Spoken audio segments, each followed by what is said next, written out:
Alright, what is up guys? The Strong Boys 19 here.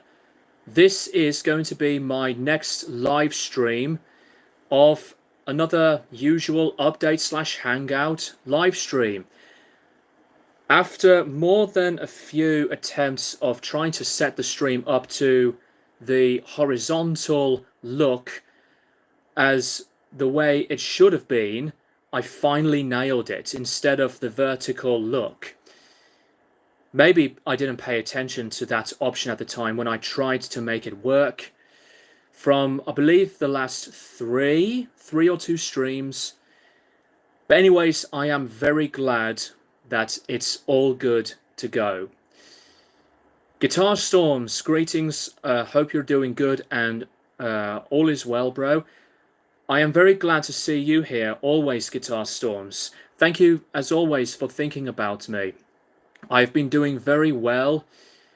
Besides, I haven't been usually active for now for my album reviews, but throughout this past month of June, I have been very, very productive and positive in myself. I have been really inspired to think about the continuation of working out by the gym or taking walks on my own and listening to music to pass the time. I haven't been meditating a lot, which I need to come back to do that. My mental health is really, really good. There was barely a moment of me feeling stressed, so I am improving positively. And musically, I've been creating some more ideas for some potential original material outside of hard graft, and I then just decided to make some more upcoming lists of different albums and discussions for my channel, which they will be coming really soon. I just did my review on The World Needs a Hero by Megadeth, and I didn't expect the attention on that video to go up a lot more than Fear Factory and Korn. Although Korn's reviews from me, viewership-wise, did really well, but Fear Factory, I was quite surprised that it was not as big, but I don't care. I just do these videos for fun, as you guys already know that. Mindful28, yes, I'm doing great. Thank you very much. Good to see you here. I'm glad I have the time today to join the stream. You're always welcome to come onto the stream whenever you want to.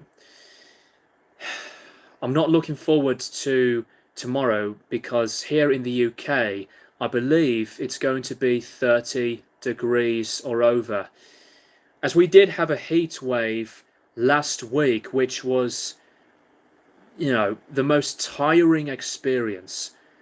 I literally cannot stand summer at all. And my productivity of trying to work hard on my guitar playing just went down to a lackluster result because of the heat.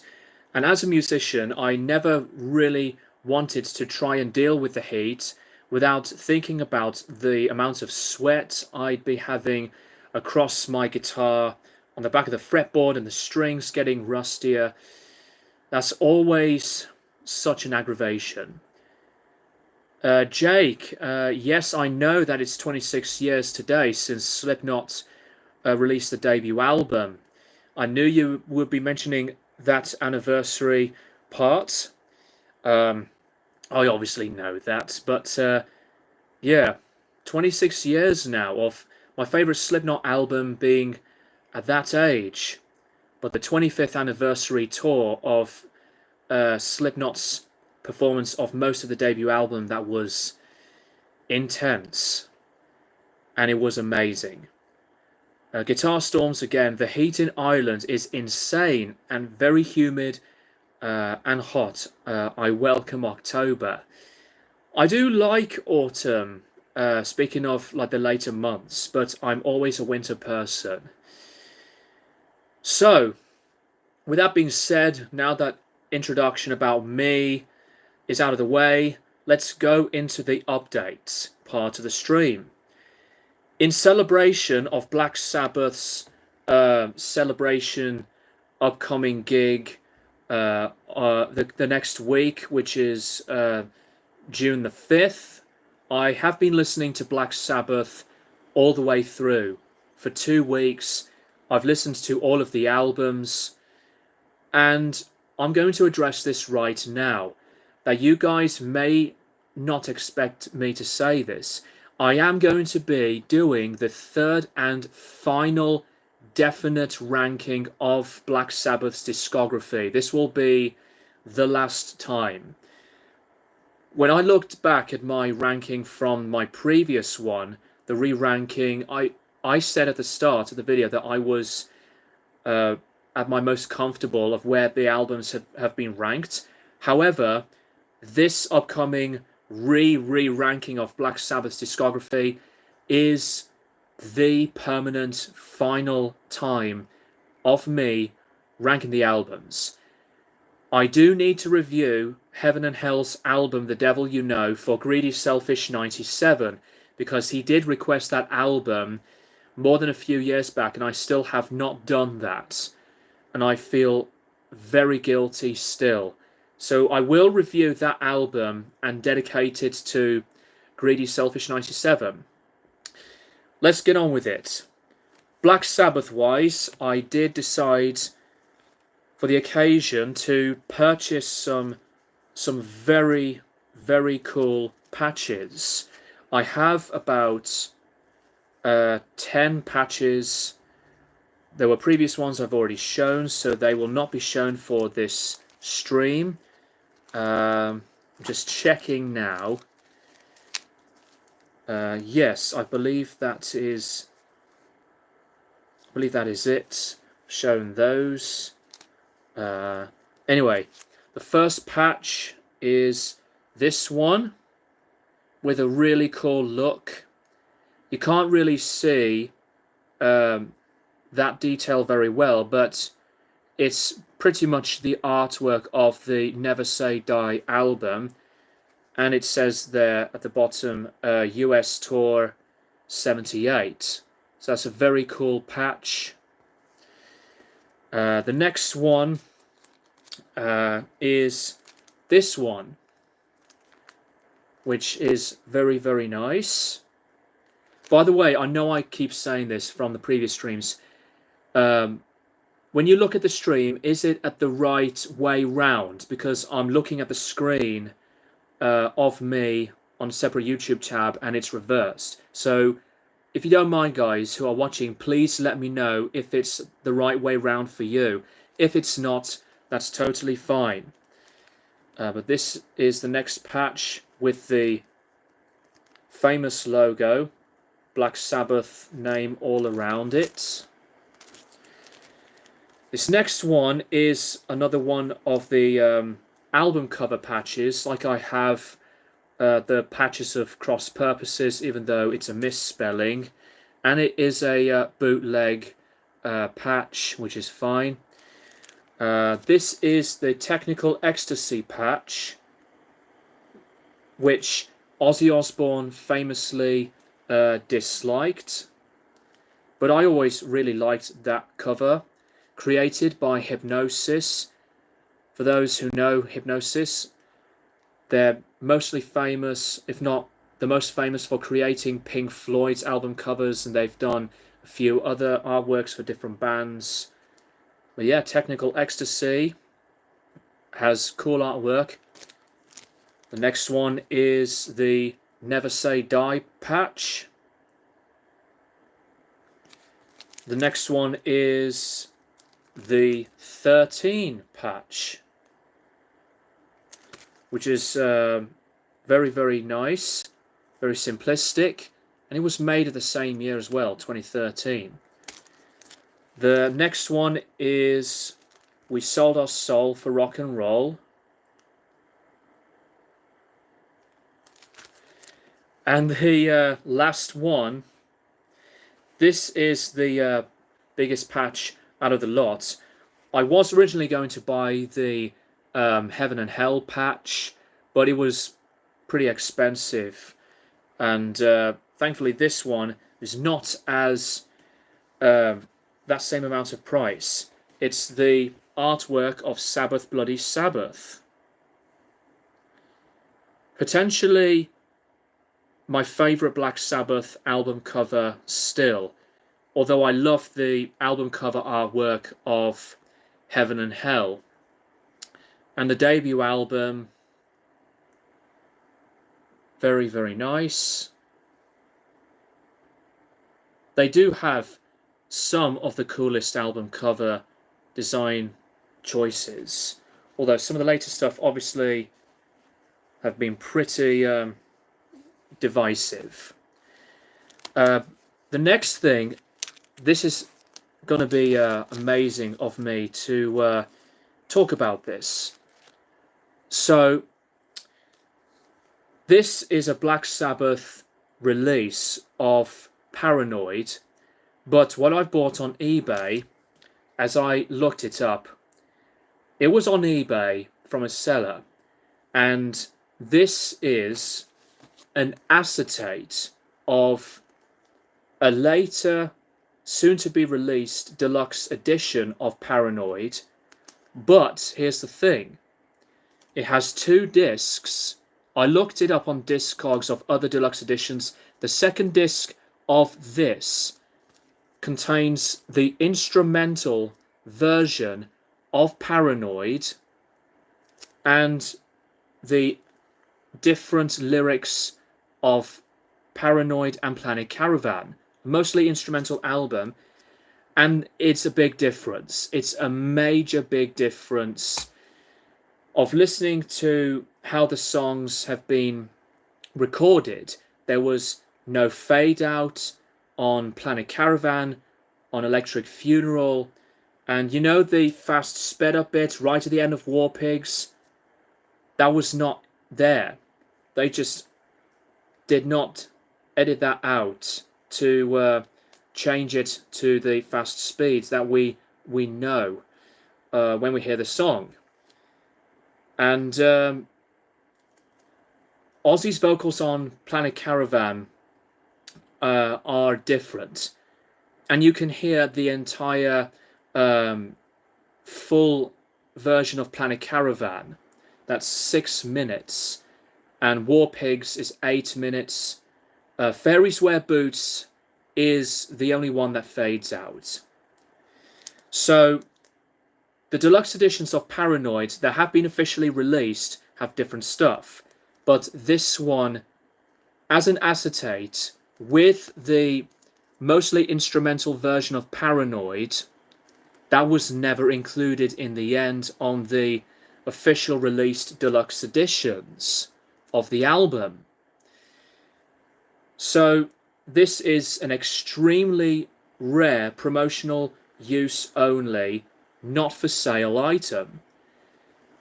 And that made me think, I'm amazed that I actually got this so easily, because most acetates of bootlegs, of unreleased recordings of stuff that was not released at the time, to think that this was at a price that was great, it just blew my mind. I mean, some acetates can be bootlegs, but it depends if it does have really good early pressing sound quality. This one does. So most acetates are not bootlegs, but there are some that sound like bootlegs. Thankfully, this one is a proper acetate of Paranoid. This is one of the rarest items I have in the collection. And obviously, I'm not there to brag at all, so I was very lucky. Scream Productions, I saw that sticker, and it made me think that I've got other yet to be released official releases that includes this same sticker. So this was completely worth it. So I only listened to the mostly instrumental version of Paranoid, and it is fascinating. Very happy to have this. Mindful28, I'd love to join in the live stream, but most of the time it's while I'm at work. Lucky for me, I got the day off today. That's great. But you're always more than welcome to come onto the stream at any time. Same with the rest of you guys. Amazing purchases. Yeah, I'm very happy with the Paranoid acetate, and these patches will be sewn on a t-shirt for the occasion of the Black Sabbath final ever gig. And by the way, it is officially reported that Ozzy is possibly going to be doing 5 songs. Obviously, his posture is not comfortable, or I should say, has never been comfortable for years. It was amazing to see Bill Ward in person with Tony Iommi and Geezer Butler in Birmingham. As I looked on the social media posts of the guys in the Birmingham city centre, Mr. Murals with his fantastic artwork, very lucky guy. His artwork, his graffiti style, presentations of the Black Sabbath logo and the lineup of the band, truly a one-of-a-kind talent. Satanist Gamer 666, hello, I like your heavy metal reviews, not heard much from you for ages. That's really cool that you decide to come on to the stream, and I'm still active. I know I haven't reviewed a lot of the metal stuff, but I'm one of those people that just wants to review different kinds of music. But right now I'm returning back to discographies of Fear Factory, to Korn and Megadeth. I'm planning to come back to Genesis at some point. Obviously, they're progressive rock and pop rock later on. Excuse me. And I'm planning to do a Classic Albums Revisited episode on Rainbows Rising. But good to hear from you, Satanist Gamer. Have you listened to Deaf Heaven's new album? It's considered one of their best. I have listened to Lonely People with Power, and it is a phenomenal album. It's near perfection. It totally deserved the high acclaim. It's one of my favorite albums of the year.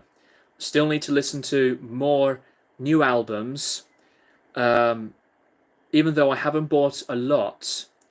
But I really want to do a list of my favorite albums of this year, maybe a top 10 this time, because I've been busy with the usual stuff of potentially gigging with Hardgraft. Hopefully that happens, and with my work of writing original metal music. Let's continue on the update bit. So I went to town and I decided to buy the Mick Wall Black Sabbath book, Symptom of the Universe. I haven't read this, not all the way through, obviously, because I just bought this a few days ago. And I'm really interested to check this out. Not that I would buy loads of books from journalists, but Mick Wall was one of the other kinds of people who were there to experience through the history of a band. And since this is now added to my Black Sabbath collection, I'm really interested to get into it. And the other one that I have is the I Am Ozzy biography. I just put in one of these patch packets as a bookmark. Started reading this because I haven't had this for well, ever really. The Geezer Butler Into the Void book is phenomenal, guys. If you haven't bought that book yet, I do recommend it. Truly deserved the praise. Yeah, but so I started to get into Ozzy's biography for the first time, and there were some hilarious bits, but I know that there will be some things that can change reactions from me when I will be looking into some more of his life from this very successful book. So that is pretty much it for the Black Sabbath stuff. Let's go to the CDs. The first one is Uncle's album Science Fiction. I really wanted this for quite a long time, as this was known as a classic in the 90s trip hop world from that decade. And I have heard of Be There, which has the guest vocal of Ian Brown, which is great. But this was one of my wishlist albums for the collection, and I am really, really interested to get into it. And the other CD is from the late great Japanese musician of Ryuichi Sakamoto. I know I've mispronounced his first name, and I apologize. This is one of his later albums called Beauty. I really liked this one a lot. The first time I listened to this, I didn't expect it to be, so out there through the adventurous ideas that Sakamoto did have for not only this album, but for different albums. I've heard some of his earlier work has been classics, and I'm really, really glad to discover Sakamoto's music. Another legendary musician from Japan. And by the way, I do recommend his soundtrack of the film The Revenant. And that is just as a haunting and yet beautiful sounding, orchestrated, ambient sounding album. Fantastic film with Leonardo DiCaprio and Tom Hardy. And I think it's really cool for me to discover different musicians from other countries that really attracts my attention. So that's that one. The next one, I did decide to listen to some Miles Davis on the live stuff. I've listened back to Pangea and Agharta. Agharta is my favourite live album from Miles. So I decided to buy the Black Beauty Digipack live album, Miles Davis at Fillmore West. This was recorded around the time from the era of Bitches Brew. 2 discs, and I believe this was recorded as soon after Bitches Brew came out. This Digipack version came out in 1997. So this is a fantastic live recording, and it's pretty much the era around the Bitches Brew period of his career. I do love the artwork, and the lineup was wild. Chick Corea, Wayne Shorter, Jack DeJohnette, Dave Holland, crazy. I do think this is a very, very good live album, and the electric period of Miles Davis has been my favourite, even though I loved some of the earlier stuff before he decided to be a game changer. Speaking of new albums, I did decide to buy Stereolab's new album called Instant Holograms on Metal Film. I was very surprised that Stereolab decides to come back with brand new material in nearly 15 years. Stereolab are one of my favourite bands of all time, and I'm really happy that these guys have decided to come back.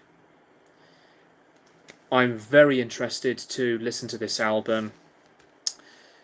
I really liked your Slipknot reviews and Rammstein Death. I request you to do Mayhem's Gorgoroth, Watain, and Sun. I haven't listened to enough of Gorgoroth enough. Mayhem, I would maybe like to review the debut album. Sun, I don't know about Sun, but pretty much most of their sound has been the usual signature drone metal style. Although Monoliths and Dimensions from 2009 is one of my favorite albums of all time. Watain, I haven't listened to them enough for me to give full opinions on, because my taste is massive, but I have heard of a bit of Watain. I need to review All Hope Is Gone, and I would like to dedicate it to Super Metal 1993 because that is his favourite Slipknot album.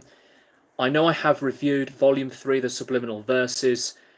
When I will review All Hope Is Gone, that is the final review for the discography part of Slipknot for this channel, and I would like to do my ranking of Slipknot's discography, and then I would potentially like to do a video about the experience of the end so far when I revisited it, and to share the actual comments from the background from both the guitar players of Mick Thompson and Jim Root of what their experiences were like from the making of that album.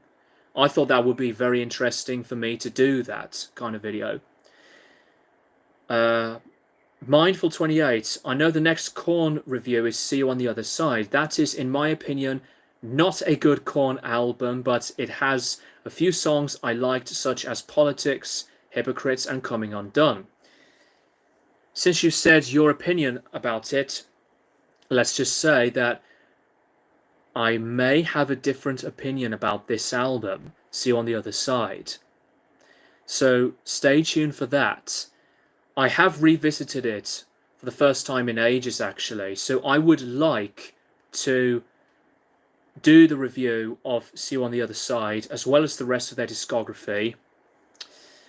Even though I did review The Paradigm Shift when it came out, and I did review Requiem, but with See You on the Other Side, and even on the Untitled album, I may have a bit of a change of opinion than what your thoughts were on See You on the Other Side, Mindful. So I'm looking forward to review that mid-2000s part of Korn's discography. Guitar Storm's thoughts on Iron Maiden's 50th anniversary show with the large screen TV behind them. To be honest, I haven't really caught up about Iron Maiden's anniversary show. I didn't see them because I did not get the tickets, as they did play in one of the venues in Birmingham. So I'm sure it deserved the positive reception from the fans, but sometimes with the in-between stuff from Bruce Dickinson with his ranting, sometimes I just wish that he would just stop doing that and just get on with the shows. I know that Bruce Dickinson has been an amazing singer, but when he complains about this or that for more than a few times, you know, I don't care about what he says. I'm just there to look at Iron Maiden. And I would like to see Iron Maiden if I would have the chance to. It's still Iron Maiden, even without Nico McBrain. Because Steve Harris is obviously Iron Maiden, not Bruce Dickinson. Yeah, so I have to catch up with Iron Maiden. Mindful, great Miles Davis choice. I've heard great things about that live album. Yeah, Black Beauty is, like I said, really good, but there are loads of live recordings of his own directions as a performer. Very improvised, obviously, but Agharta is always my number one favorite. Black Magus is very good as well. Black Magus is one of the one of the other electrifying live recordings. So there's a lot to discover if you want to check out some Miles recordings, even before he went electric. Used to be called Gothic Gamer 666, deleted my previous YouTube channel due to a horrific stalker who kept on making alternate accounts. His main was Charlie the Mill. Hope you viewers will support me. I'm sorry to hear about that, Satanist Gamer. I never knew that happened to you, but at least you're here having a good time, and stay safe, because obviously the internet is really the most toxic state of itself than anything else, or besides the mentality of reality. But the internet is completely notorious through this cesspool of garbage that millions of us have to deal with. But at least you are in a much better, I would say, you're in a much better place to be here and to enjoy the time you have, and I appreciate you being here. Midnight Social, good to see you again, mate. I've not heard of the Alice Cooper singles. I'm not really a fan, so sorry to say this, but I can't really comment on the Alice Cooper singles. I respect him, but I never have him in the collection. Not that I dislike him, but I don't listen to that type of style of music. Mindful28, have you heard of thrash metal band Sodom? They released a new album recently. Yes, I have, and I've heard that they've got a new album out. I need to check it out. Now that the CDs part is out of the way, let's get to my favorite physical media, the records. I went back to Swordfish Records, and it was totally worth it, because I did decide to collect some excellent records. Satanist Gamer, thank you so much. I really appreciate your kind words and your wonderful support. You're welcome. Other guys in the chat, can we send support for Satanist Gamer? Because nobody wants to feel left out and to be a victim of being in a horrible experience from a stalker affecting their mental health. So Satanist Gamer, it's cool that you're here, and I think your comment there has been, a really good way of me to think of you being a great viewer, and I really respect your response. Swordfish Records purchases. The first one is Tom Waits' album Small Change. I absolutely love this album. I looked this up on Discogs a few hours prior to do this live stream. This is not an original pressing.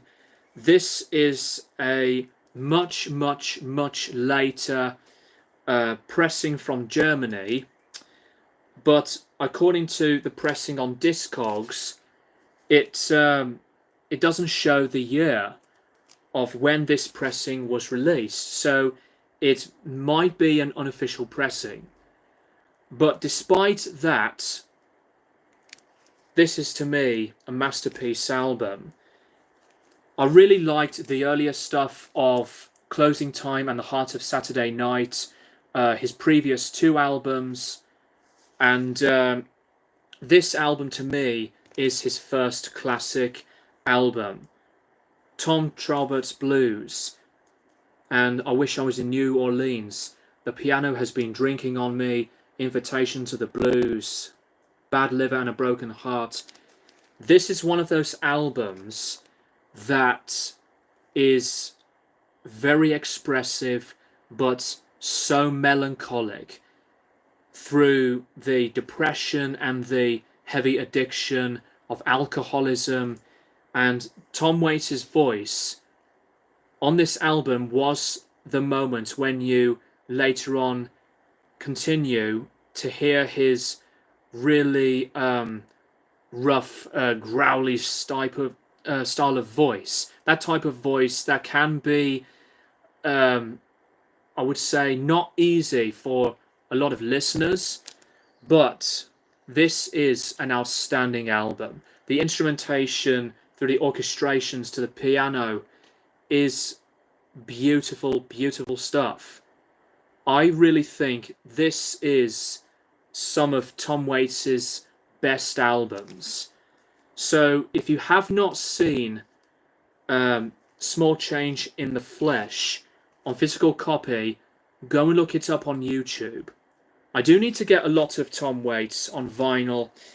I love some of the later experimental stuff like Swordfish Trombones and Rain Dogs, Frank's Wild Years, and some of the deeper stuff like on Bone Machine and Mule Variations. Tom Waits is one of my favourite musicians, and Small Change is obviously nothing like what he did later on. It's the vocal jazz style of music, but it is outstanding. I highly recommend it. Put that back there. Bear with me, guys.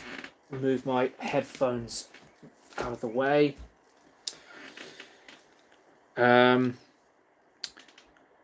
Mindful 28, your opinion on Between the Buried and Me. I know you have Colours too, and they have an upcoming album this September called The Blue Nowhere. Okay.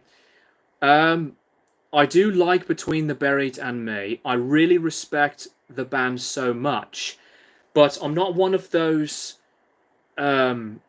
addicted to those over the top, crazy, frenetic, proggy, multi-genre style bands that I would listen to them so much. Between the Buried and Me are very talented. They are awesome at what they've been doing as a band, but I'm not one of those prog fans or fans of experimental music that listens to the band so actively.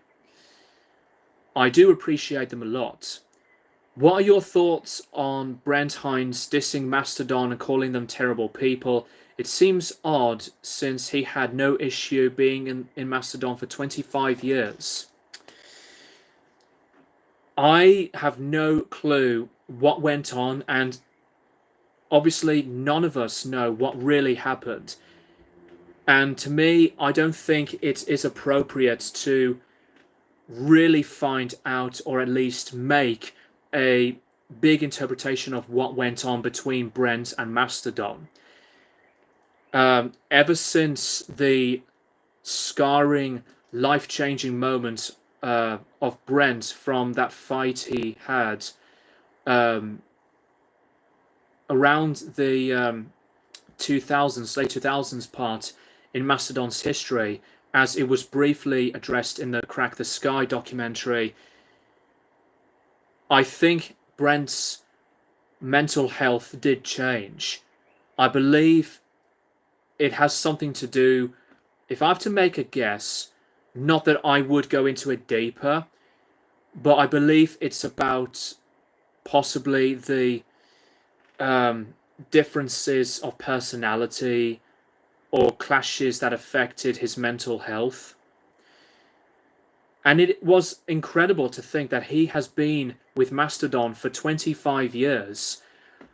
But with Mastodon moving forward, I don't think they would make a comment about this because they are adapting to persevere. I do feel for Brent sometimes because he does sound like, yes, at times quite a difficult person, but he went through some addiction issues like on alcohol, and his personality can be indifferent to quite a lot of people. Um, but I think it's probably on the mental health side of Brent. Dissing Mastodon. We don't know what they did to him, but it was very noticeable that Brent's contribution for Mastodon post a lot of his work on Crack the Sky, we knew the changes were happening that we did not know about, as more and more songs and later albums barely had as much of the songs that were written by Brent as later ones were written a lot of the time by Bill Kelleher and Troy Sanders, and more of oh, the drummer's name. Oh shit. Brandailer, that's it. But yeah, it's unfortunate. Anyways, let's move forward. Guitar Storms, have to get back to work on night shift. Take it easy, pal. Respect and love to you.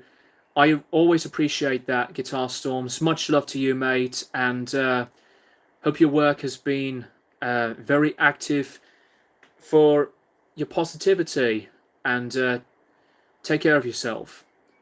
Satanist Gamer, I really miss 2000 Slipknot. I like the Volume 3 Subliminal Verses and Iowa, so it's proper Slipknot. I have always talked about a lot of the repeated talks about the state of the band, that obviously you were not there at the time through multiple previous live streams and my videos about the band Satanist Gamer. Like I talked about Jay Weinberg versus Slipknot with my video about his departure and the state of the band. But Slipknot is still Slipknot, because I do think if Slipknot isn't Slipknot, then Clown would have been out of the band, like permanently. Clown is the last original member left, really, even though Mick Thompson joined Slipknot during the Mayfield Kill Repeat days. And obviously Joey and Paul were around at the time. A much different, very early era of the band. But in terms of productivity, work ethic, production, and creativity of the whole mystique identity of the band, it's Clown. Mindful28, have you heard of Shadow of Intent? Deathcore band. They've been seen as the more standout ones due to symphonic elements. They have a new album that has been receiving critical acclaim. I have heard of the name Shadow of Intent, but I don't really have a lot to say about the band. And besides which, you've mentioned deathcore. I can't really comment about deathcore because I know I said this previously more than a few times already, but I'm not a fan of deathcore whatsoever. But symphonic elements, like with Lorna Shore, I assume. But that does sound cool, though. Anyway, let's get back onto the update. David Bowie, Station to Station. This is a masterpiece of some of Bowie's strongest material. And this is one of my top favourite Bowie albums, at least in the top 5. Station to Station was obviously the album that Bowie had no memories of because of his, excuse me, his intense cocaine addiction. The entirety of the album is perfection. The title track, Station to Station, the classic, funky, upbeat Golden Years, his wonderful cover of Wild is the Wind, the other tracks, TVC 15, you know, Stay, 6 songs, and I really regard this as some of his best ever pieces of work. It's on the RCA Records label as well. My favorite David Bowie album is always Low. Low is to me one of my top favorite albums of all time, and it's an as important album in his whole career, like with Ziggy Stardust. Great choice with David Bowie's Station to Station. I know Golden Years and Fame were big hits of this album. Fame is on the Young Americans album, so you're not that far off there, Mindful.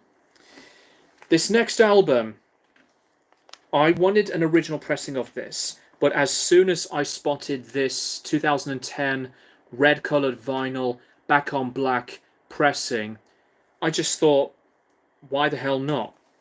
And it's an album I've just mentioned for my upcoming episode for Classic Albums Revisited, Rainbow Rising. I will have a lot to say about this album. I could not stop playing Stargazer, and I will talk about that song in my review. I've just listened to this once again last night, and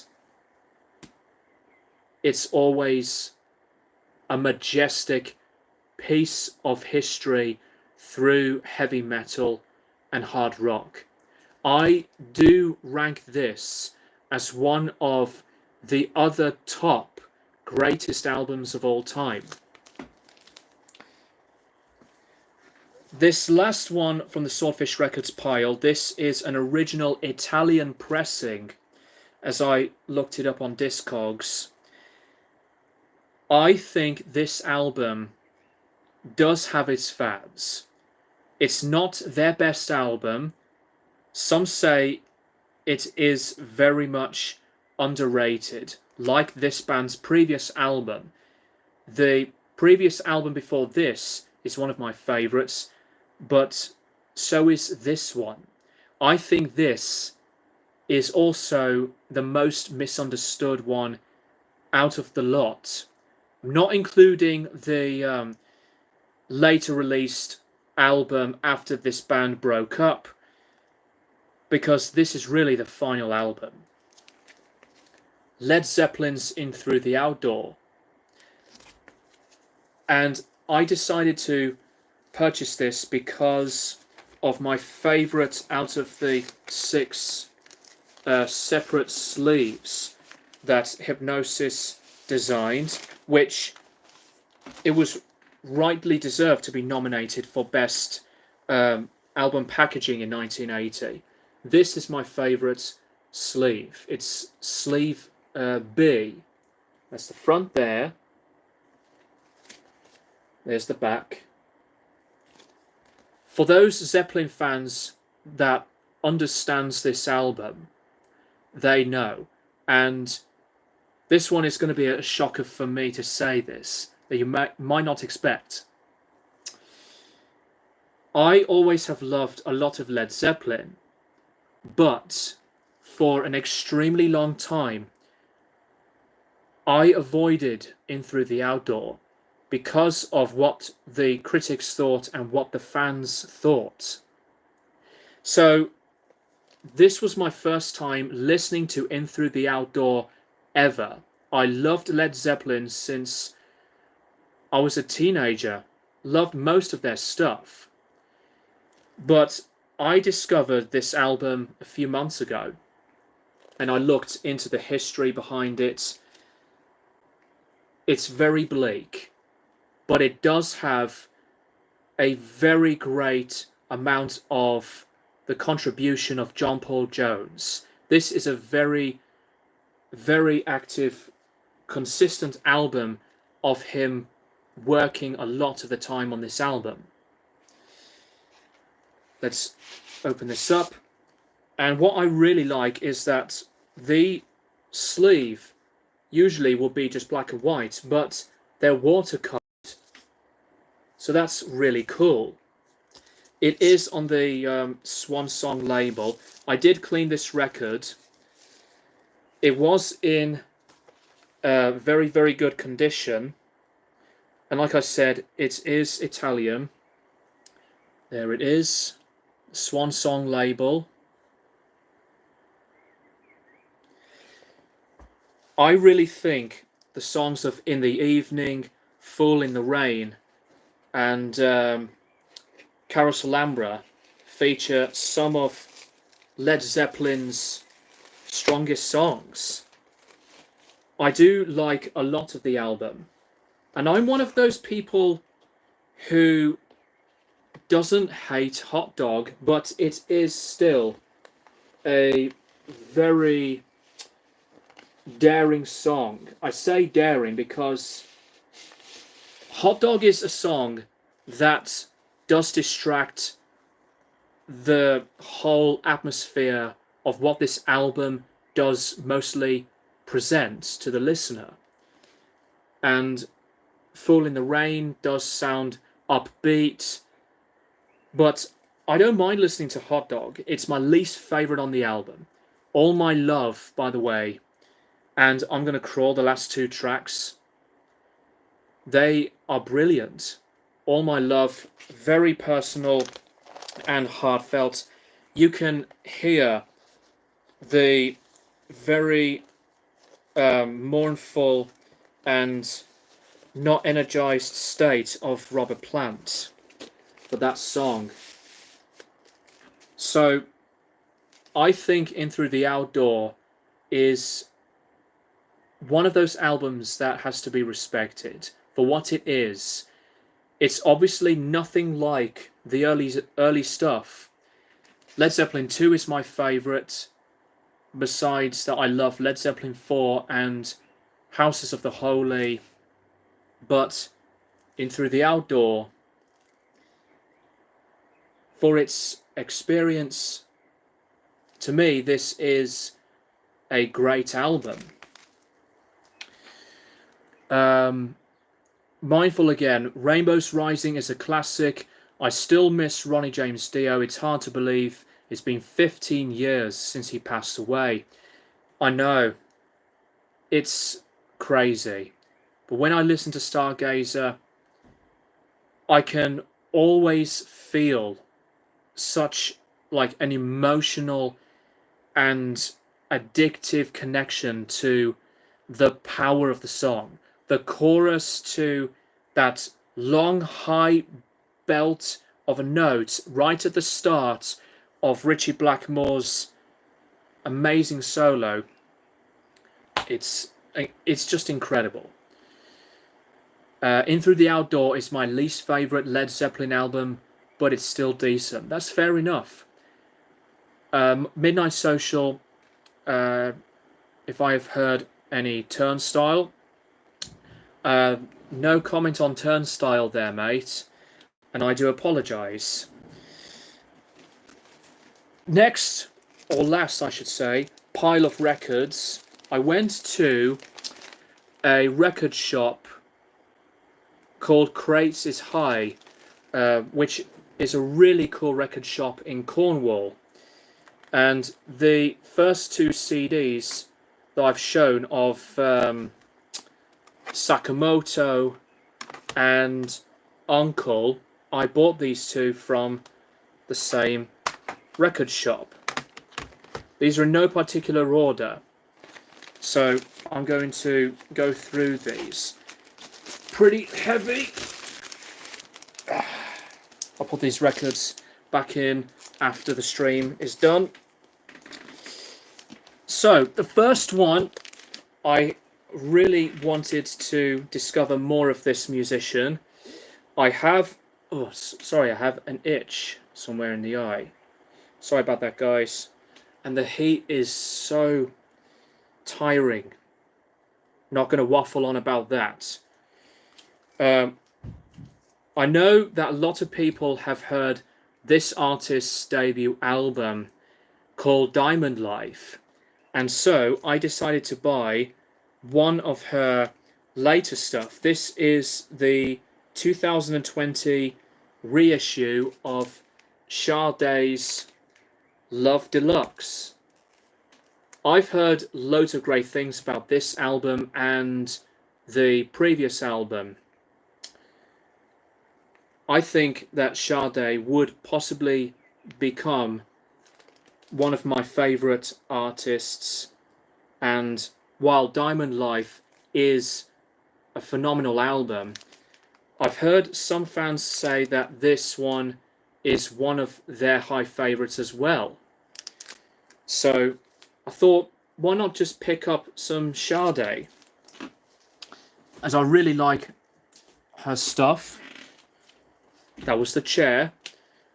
Mindful 28. I love Sade. Diamond Life is a classic, but you should check out Love Deluxe too. Yeah, I will get to that. Mindful. Now this next band, I've bought 3 of these records. I actually have one of this band's later albums, and so I decided to pick up these 3. The band is Spyro Gyra. These albums to me are very, very good.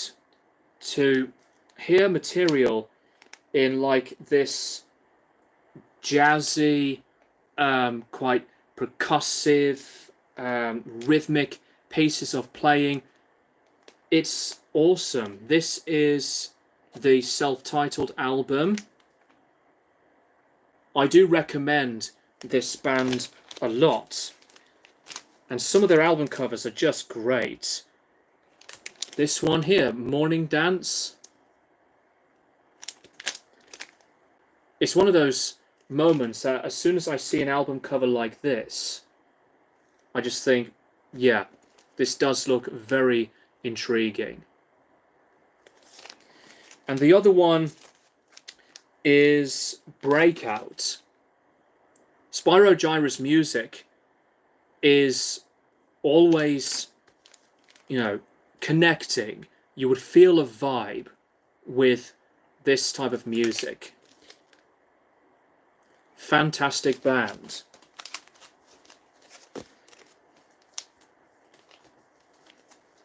The next record, now I have spotted, I think, a mistake from this record, not on the record itself, but the sleeve.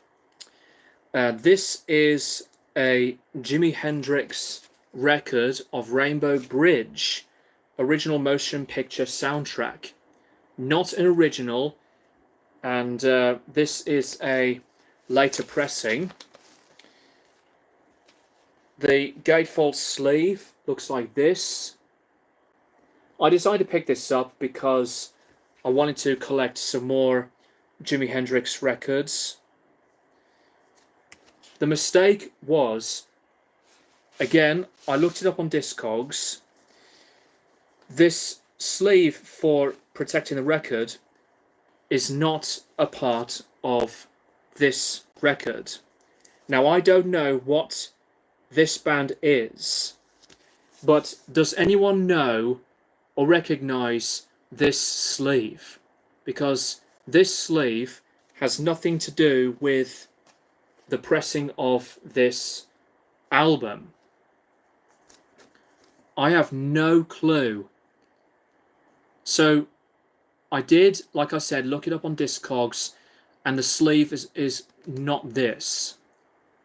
I have no idea who this band is, but at least the record is the UK Reprise Records pressing, a reissue pressing.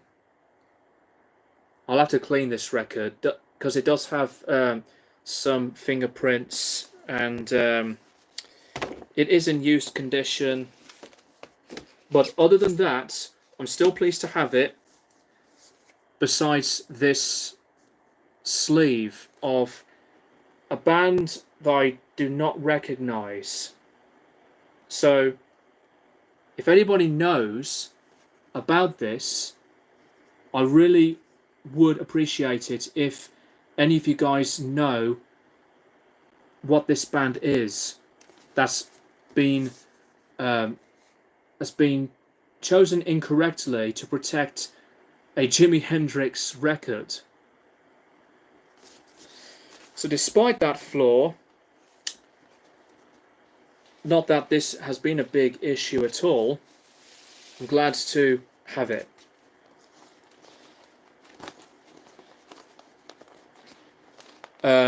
Mindful28, I did receive your comments. I will get to it, but I just want to show the rest of the records and finish this part of the update, if that's okay with you.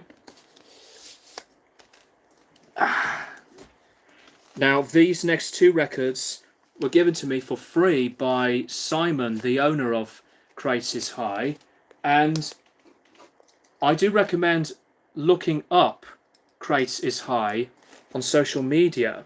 Even if you are not a person in the UK, check them out on their website and Instagram. This record is from a band called the Peter Franks Group with an album called Days Past. These two records have been recommended to me because of what I've chosen to buy, and I think these two were recommended from these next two albums that will be shown. Well, I've not heard of this yet. Released on the label of Futuristica at Bandcamp. So I guess this is a band releasing their own albums physically and to have Bandcamp involved. Never heard of this, so I will have to give it a shot. I'm sure I will like it. Shazazul, good to see you. I was just more than in the middle of my update part, but I hope you're doing very well. Excuse me.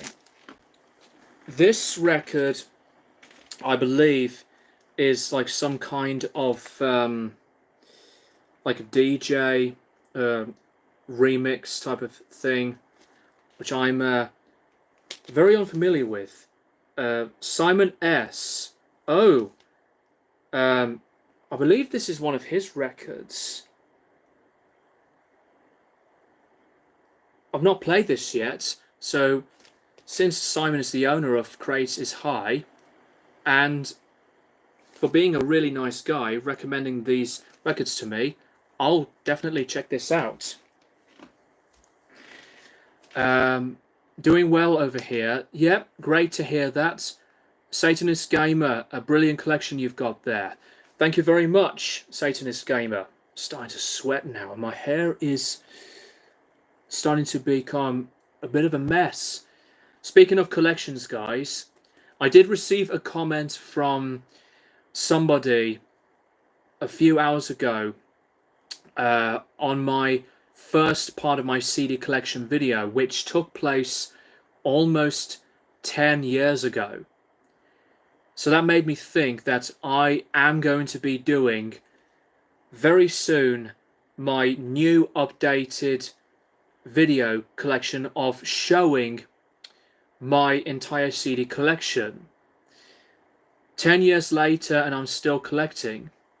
I've bought a shitload since then. The next two have been Holy Grails. This one has been on my wish list. The album is called Karma from the late great Pharoah Sanders. And what I really like the look of on this is it's an audiophile vinyl reissue, and this pressing was released in 2022. So the sleeve looks really glossy, and I'm trying to let it reflect here, but its material is super smooth, and it's got a gatefold sleeve which looks great. And I'll show you the record. Actually, this was known as one of the greatest albums of all time in this style of jazz. It looks, there it is, it looks absolutely beautiful. On the Impulse label, ooh, you see a reflection. This record just looks like a mirror there. Gorgeous.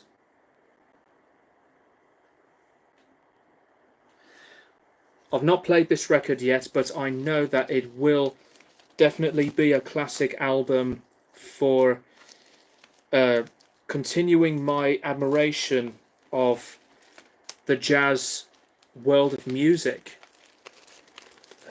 Sleeves a bit of a sod to find the right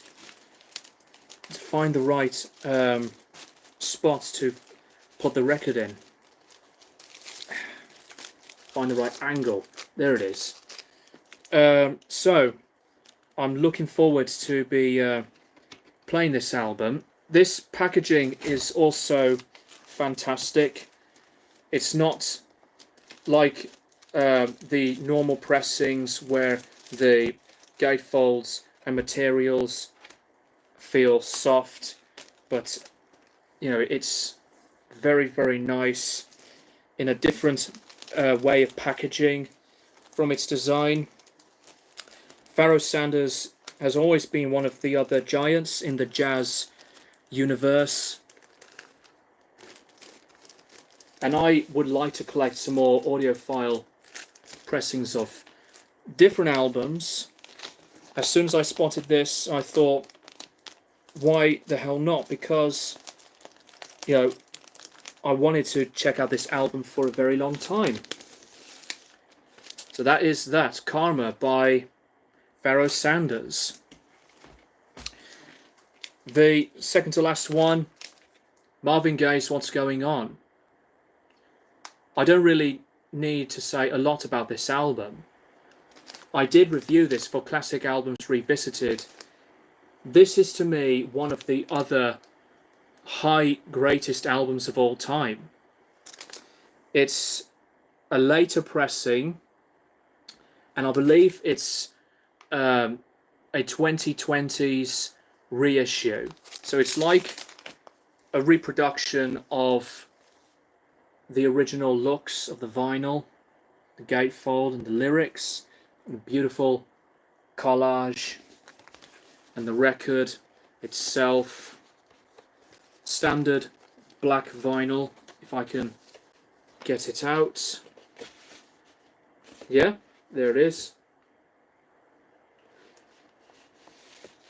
What's Going On is one of those albums alongside like Curtis Mayfield's Curtis, which I've actually listened to earlier today, that brings so much of the powerful messaging through the state of how corrupt America was at the time, and how society, especially for Black Americans, have been completely mistreated through these movements and police brutalities, and affecting these different minds of people at that time. It's always a powerful documentation of hearing emotionally in depth and profound, deep lyrics of things like this. Timeless. Obviously, this is an album that not only goes through some of that dark time in America, but with Marvin's spirituality and his drug addiction around this time before the album was in the making. I adore this album. Mindful, I will read your comments now. I've just got one more record left. That seems like a cool video to watch. What video, Shazazzle? My CD collection videos? Is that what you're referring to? Mindful28, have you heard of Killswitch Engage's newest album? No, I haven't. I haven't listened to a lot of new albums, Mindful28, but I will get to that one. You see it as one of their best. That's really cool of a praised compliment to hear. Sweating, and I need to hydrate. And you also mentioned, sorry I skipped one of your comments. I think you've mentioned about, didn't you mention about Cryptopsy earlier? Or am I just not thinking straight? Yeah, there it is. No, I have not heard of Cryptopsy at all. I can't say a lot about these new albums, Mindful28. But you see their new album as better than As Gomorrah Burns, as so I've heard from other people as well. I liked As Gomorrah Burns, but some of the lyrics on a few of the songs, or one of them, some of the lyrics are shit.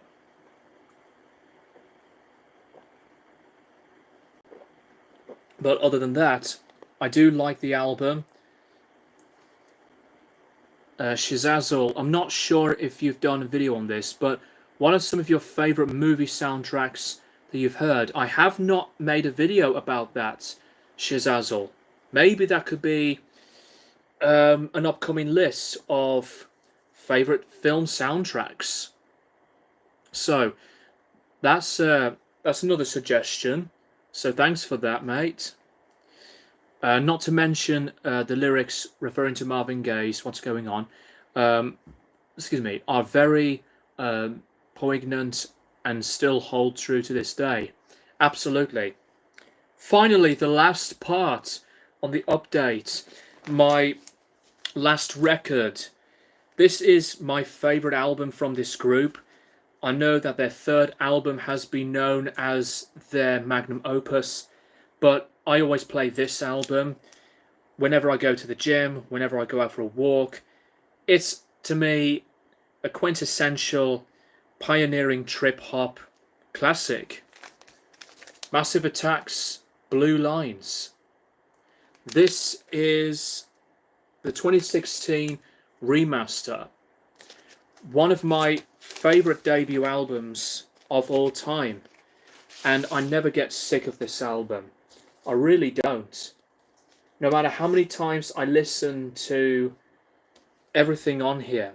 And I think Unfinished Sympathy is one of the 10 greatest singles of the 90s. Safe from Harm, their great cover of Be Thankful for What You've Got, Daydreaming. Love this album very, very much. To me, I would positively put this in as a top 10 debut albums contender. It's on favoritism as always, but when it comes to albums that have been known as one of the greatest, there are other ones that would be more of the, I would say, obvious choices. But for favourites, this has to be in there. Alongside Introducing by DJ Shadow, an album I've talked about multiple times, to Portishead's Dummy. Classic album. And with all of that, that is the update part of this live stream. Um, more comments to read out. Um, Mindful, Massive Attack's Blue Lines is a classic, one of the best in trip hop. Absolutely. My battery is low, so I'm going to leave the stream. You've got a lot of cool records, and this was a great stream. You take care, Greg. Thank you very much, Mindful28.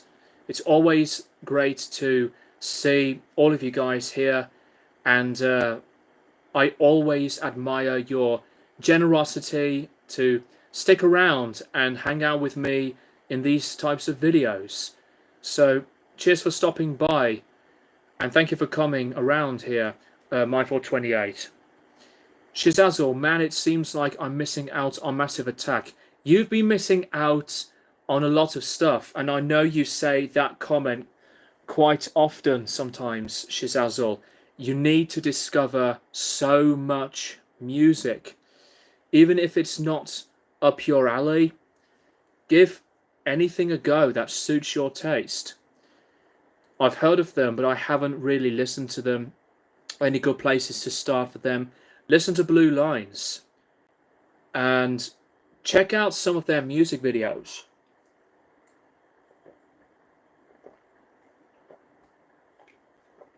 I know you say that comment that you're missing out.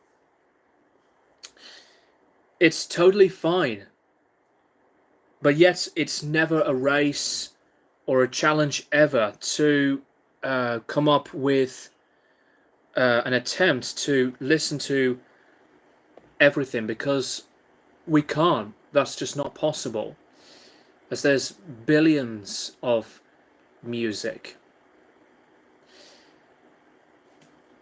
So now that the update part is out of the way, let's just chill out for a bit.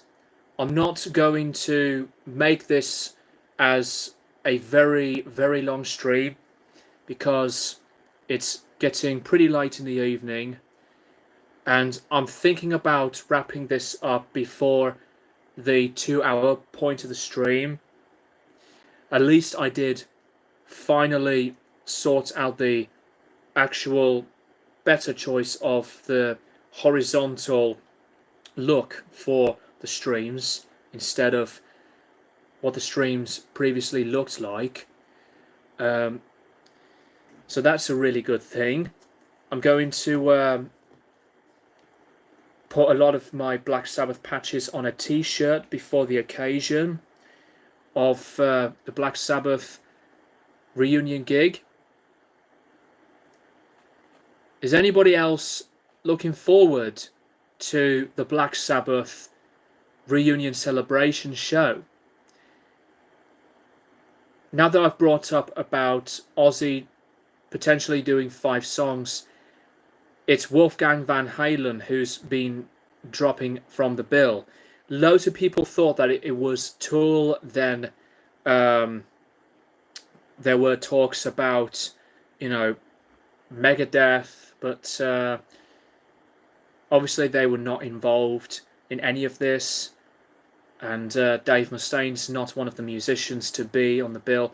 Wolfgang Van Halen was the one who dropped himself out from the bill, because he was basically in the middle of a tour with Creed, which in my opinion is an odd choice. Wolfgang Van Halen's band supporting Creed, meme of a band. Not that I truly hate them, but they have talent.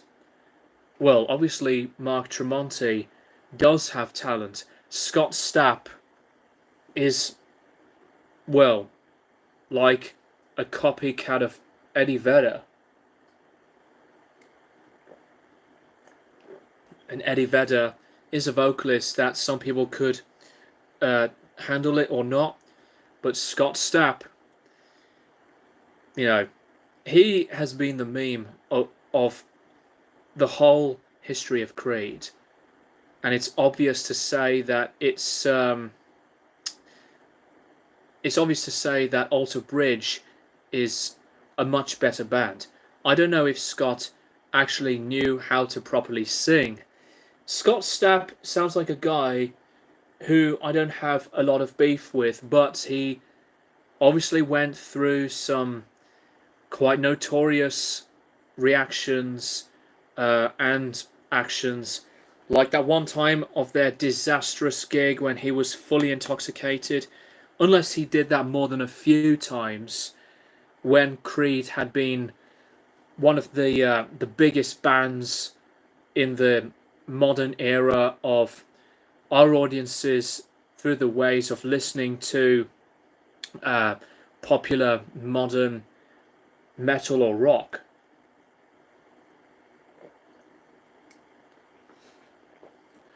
I never really disliked Creed, but they're just one of those bands that never had an interesting um, impact for me. Even though that the album cover of Weathered, I look at that thing and it is such an atrocious album cover. My Own Prison is a song I quite like. Um, in fact, I never think Creed are one of those bands that truly deserves the hate.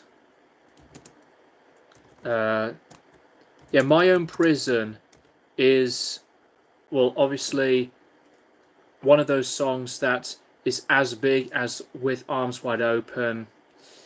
But I don't mind listening to My Own Prison. What other songs they did? They did Higher, My Sacrifice, um, One Last Breath. I remember the music video of one of their singles, Overcome, I think it was, on their Full Circle album. I don't really talk about Creed so much, but I thought I'd bring them up because I still find it odd that Wolfgang Van Halen's band have been supporting Creed. It's completely understandable that he wouldn't have had the opportunity to do his own bit for the Black Sabbath show, and it was really obvious that Van Halen at the time in the late 70s had been upstaging Black Sabbath, and they really got on with Black Sabbath. I was reading Geezer Butler's biography, Into the Void, and when when Eddie Van Halen, when Eddie Van Halen and company were playing like a few Sounds of Sabbath songs, Tony Iommi thought it was a piss take, but they they were huge fans of the band, and they did it as like some kind of like a respectful thing. So yeah, I do wonder about how can Black Sabbath themselves can really pull off a very promising show, because it's great to see Bill Ward in person with the band again, but when it comes to Ozzy, he's never any better at all since pretty much the progression of his contracted Parkinson's disease and his severe surgeries, and his health was declining.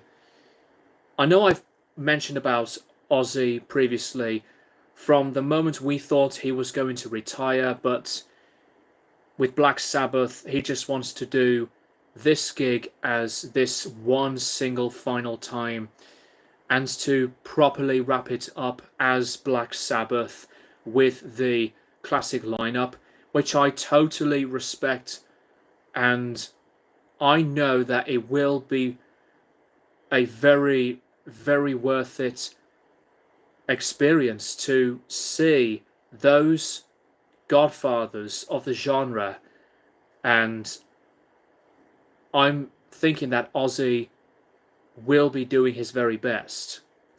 especially with the phenomenal musicianship of Tony, Geezer, and Bill. I'm sure the rest of the selected bands and musicians are going to do very, very well through their performances. But we'll see how it goes. It's going to be quite an exciting time for me, as all of us are already thinking about this as like the biggest finale to celebrate the legacy of heavy metal. I don't mean this in a bad way, Shizazel, or nothing, but I'm surprised that Ozzy is still around given what he's been through. I understand that, Shizazel, but no matter how many times he went into so much of his life, positively and negatively, it must have been so brave of him that he does want to try and perform and give it all that he gives to his fans.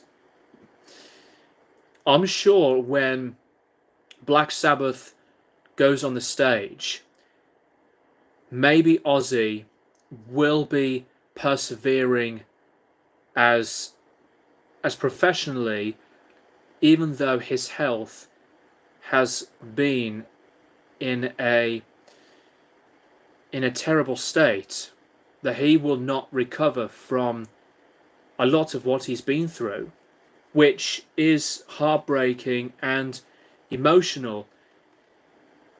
I bet it will be emotional for all of us when we see him and Black Sabbath to do a few songs.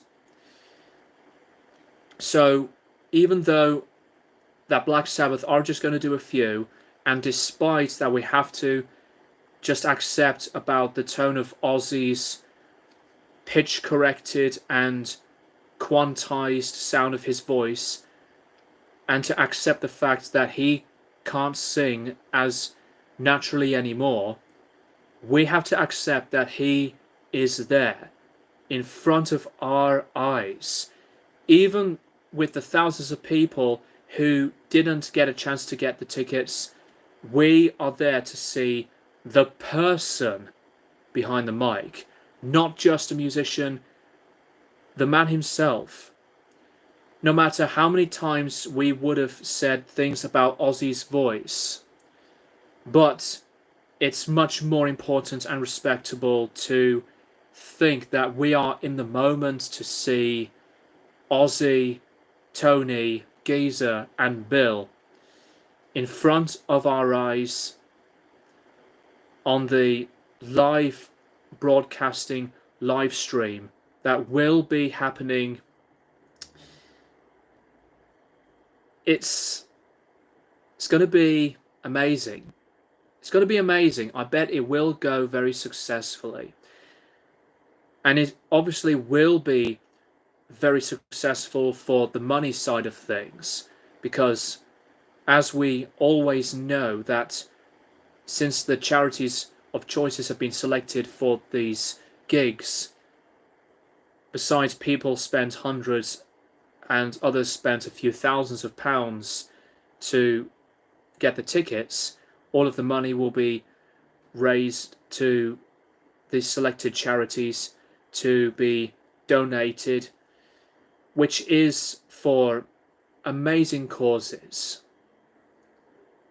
That's what it really comes down to, that this is more than just a charity gig, but it's a moment to cherish the whole impact, not only for the Birmingham history of music, but for a band that grew to become an escalating and pioneering act, to listen to music that has been a prophetic and yet grown to be as an important and influential and as mesmerizing sound of art. We'll have to see about the entirety of the show, but I am very, very anticipated from start to finish for it to be a blast. Let's make it all happen for the musicians, for the bands, and for Black Sabbath. And with that being said, guys, that is it for the stream. I think I have said enough of what I wanted to say. Upcoming videos for the channel: my review on Korn's See You on the Other Side, the upcoming video lists of the 10 great albums with bad album covers, and the 20 greatest albums of all time, in my opinion. And that suggestion that you've made, Shazazul, trying to find it now. If I can see it. Yeah, favorite movie soundtracks that I've heard. So I am going to be very productive on those types of videos. I will also be thinking about the potential guitar content. I have been thinking about it more than a few times since last week, of either deciding to make the content and put them up on this channel, or to potentially create a YouTube channel separately for those types of videos. I think I'll have to make the right option of what suits me, because obviously this channel is music related, for the album reviews to the vlogs, live streams and discussions. But for musicians' sakes, if I would like to prefer to make a different channel for the guitar content, since that I am a full-time musician, and for people to look at me in that way than just a person that talks about music, then for me that would maybe be the right thing to do. Shizazo, looking forward to that content, man. Sounds like something I'd be down to watch. Thank you so much, Shizazo. Excuse me. I do appreciate that. If that does happen, I would like to make an announcement of it so that you guys would be interested to check out the content. If I would like to make a separate YouTube channel to see more of the musician side of who I am as a person, and not just a YouTuber going into always the passion about albums to collecting and the reviews and loads of different stuff when it comes to various music topics. I'm going to wrap it up here, guys. So thank you very much to the people of Guitar Storms, Myful28, Scorns, aka Jake, Satanist Gamer 666, Midnight Social, and Shizazzle.